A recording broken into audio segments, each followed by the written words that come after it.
మాఘమాసంలో ఏ వ్యక్తి అయితే పుణ్యనది స్నానం ఆచరిస్తాడో వారికి విశేషమైనటువంటి పుణ్యఫలం లభించి జీవితంలో రాజయోగం లభిస్తుందని శాస్త్రాలు చెబుతున్నాయి. మాఘమాసంలో చేసే స్నానాల వలన మన పాపాలను కడిగేయమని ఆ దేవుణ్ణి స్మరించుకోవడం. కార్తీక మాసంలో దీపానికి ఎంత ప్రాముఖ్యత ఉంటుందో మాఘమాసంలో స్నానానికి కూడా అంతే ప్రాముఖ్యత, అంతే ప్రాధాన్యత ఉంటుందని మన పురాణాలు చెబుతున్నాయి.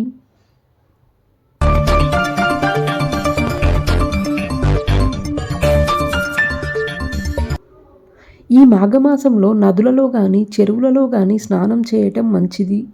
నదులలో స్నానం చేయడం కుదరకపోతే ఇంట్లో స్నానం చేస్తున్నప్పుడు గంగా నది, గోదావరి, కావేరి వంటి పుణ్యనదుల పేర్లను తలుచుకుంటూ స్నానం ఆచరిస్తే చాలా మంచిదని మన శాస్త్రాలు చెబుతున్నాయి. మాఘమాసంలో రోజు ఉదయాన్నే నువ్వుల నూనెతో దీపారాధన చేసిన వారికి ఖచ్చితంగా దైవానుగ్రహం లభిస్తుంది. మరీ ముఖ్యంగా ఈ మాఘమాసంలో శివాలయంలో నువ్వుల నూనెతో దీపాలను వెలిగిస్తే శివానుగ్రహం ఖచ్చితంగా కలుగుతుంది. కాబట్టి ఈ నెలలో శివాలయంలో నువ్వుల నూనెతో దీపం వెలిగిస్తే చాలా మంచిది. ఈ మాఘమాసంలో శివునికి ప్రీతికరమైన వెలగపండును నైవేద్యంగా సమర్పిస్తే శివుడు సంతోషించి కోరిన వరాలను ఇస్తాడు. నందివర్ధన పూలతో శివునికి పూజ చేస్తే చాలా మంచిది. మీ జీవితంలో సుఖం, శాంతి అలాగే ప్రశాంతత కలుగుతుంది.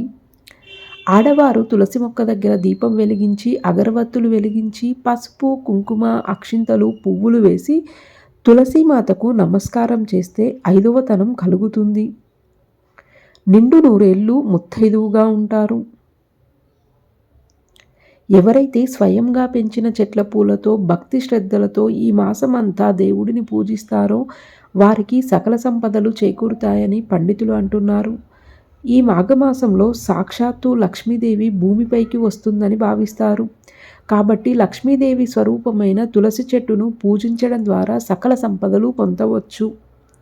ముఖ్యంగా ఆడవారు తులసి మొక్క దగ్గర దీపం వెలిగించి అగరవత్తులు వెలిగించి పసుపు, కుంకుమ, అక్షంతలు, పువ్వులు వేసి తులసీమాతకు నమస్కారం చేస్తే 5వతనం కలుగుతుంది. నిండు నూరేళ్లు ముత్తైదువుగా ఉంటారు. ఈ మాఘమాసంలోనే వసంత పంచమి రోజున చదువుల తల్లి సరస్వతీదేవి జన్మించింది. అంతేకాకుండా ప్రత్యక్ష దైవమైన సూర్యభగవానుడు ఈ మాఘమాసంలోనే రథంపై సంచారానికి బయలుదేరతాడని అంటారు. ఈ మాఘమాసంలో ప్రతి ఆదివారం ఆదిత్య హృదయం జపిస్తే సూర్యభగవానుడి అనుగ్రహం వలన అంతులేని ఐశ్వర్యం కలుగుతుంది. ఈ మాఘమాసంలో ప్రతిరోజు సూర్యభగవానుడికి ఖచ్చితంగా అర్ఘ్యం సమర్పించాలి. ప్రతిరోజు అర్ఘ్యం సమర్పించడం కుదరని వారు ఆదివారం ఒక్కరోజైనా సూర్యభగవానునికి అర్ఘ్యం సమర్పిస్తే చాలా మంచిది. అలాగే ఈ మాసంలో ఎవరైతే పేదవారికి దానం చేస్తారో వారికి తరతరాల తరగని ఐశ్వర్యం లభిస్తుందని పురాణాలు వివరిస్తున్నాయి. ముఖ్యంగా నువ్వులు దానం చేస్తే చాలా మంచిది. ఎవరైతే ఈ మాఘమాసంలో నువ్వులను దానం చేస్తారో వారికి ఆయురారోగ్య ఐశ్వర్యాలు కలుగుతాయి.